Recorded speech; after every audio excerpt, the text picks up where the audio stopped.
दोस्तों नमस्कार।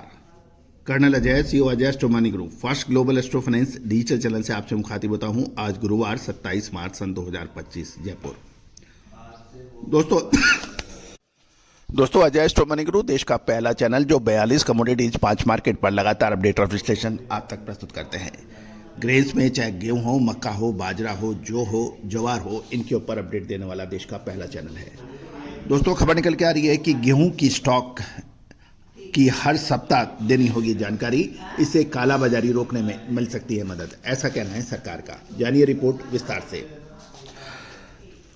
दोस्तों इससे पहले हम आगे चले, एक विनम्र अनुरोध, यदि आप हमारे चैनल पर नए हैं, पहली बार आए हैं और अभी तक सब्सक्राइब नहीं किया है तो चैनल को सब्सक्राइब, लाइक और शेयर करना बिल्कुल ना भूलो यदि पसंद आए तो। दोस्तों हमारी महत्वपूर्ण जानकारियां आपके लिए व्यापार वर्धक में सहायता कर सकती है। खबर निकल के आ रही है कि केंद्र सरकार ने खाद्य सुरक्षा के प्रबंधन और बाजार में कालाबाजारी रोकने के लिए व्यापक रणनीति बनाई है। इसके तहत 1 अप्रैल से सभी राज्यों और केंद्र शासित प्रदेशों के व्यापारियों को थोक व खुदरा विक्रेताओं के लिए गेहूं स्टॉक की साप्ताहिक रिपोर्टिंग अनिवार्य कर दी है। एक रिपोर्ट के अनुसार सभी संस्थाओं को हर शुक्रवार को सरकार के ऑनलाइन पोर्टल पर गेहूं स्टॉक की स्थिति घोषित करनी पड़ेगी। गौरतलब है कि साल 2024 में गेहूं के बढ़ते हुए दामों को कंज्यूमर को राहत के लिए सरकार ने stock limit, open market sale scheme और भारत आटा जैसी महत्वपूर्ण घोषणाएं की थी और उस पर अमल भी किया था। लेकिन उसके बावजूद गेहूं की कीमतें नहीं रुक पाई और गेहूं की कीमतें होलसेल बाजार के अंदर मंडियों में 3300 रुपये प्रति क्विंटल तक उच्चतम दामों पर गई।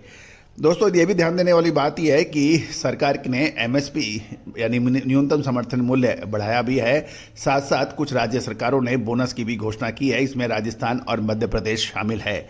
उसके बावजूद भी गेहूं की दामों पर कंट्रोल रहे और उपभोक्ताओं को सही कीमत पर बेसिक रिक्वायरमेंट आटा जैसी चीज़ों को पर कोई अधिक महंगाई का बोझ ना लगे, इसको लेके सरकार के कदम हैं।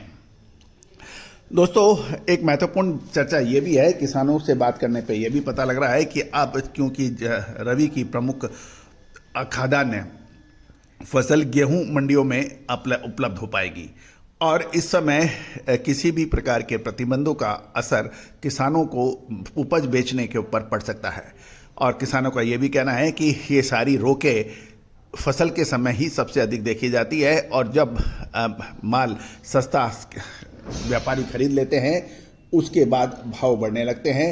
ध्यान देने वाली बात यह भी है कि 2350-2400 रुपये का गेहूं 3300 रुपये बिका, लेकिन इसको किसानों का कहना है कि किसानों के पास पर्याप्त भंडारण सुविधा और वित्तीय आवश्यक संसाधन नहीं होने के कारण किसानों को फसल के समय माल बेचना पड़ता है, क्योंकि उनके पास ना तो वेयर हाउसिंग है, ना उनके पास वित्तीय संसाधन है और उसके बाद रेट बढ़ने लगते हैं। दोस्तों आपका क्या कहना है कि क्या होना चाहिए? अपने राय अपनी कमेंट बॉक्स में ज़रूर दीजिए। ये तो तय है कि इस बार आंकड़ों की बात माने तो इस साल गेहूं की बम्पर फसल होने की संभावना है और सरकार भी अपना बफर स्टॉक बनाने के लिए गेहूं की खरीदारी जोर शोर से करेगी। पिछले 3 सालों से गेहूं का प्रिक्योरमेंट सरकारी स्तर पर अपने लक्ष्य को पूरा नहीं कर पाया, क्योंकि गेहूं के दाम बाजार में अधिक थी और सरकारी दाम कम थे। अब देखना यह है कि आगे क्या होगा, लेकिन लगातार अपडेट विश्लेषण के लिए हमारे चैनल पे आप बने रहिए। चैनल को सब्सक्राइब अवश्य कीजिए। All the very best, good luck, happy trading.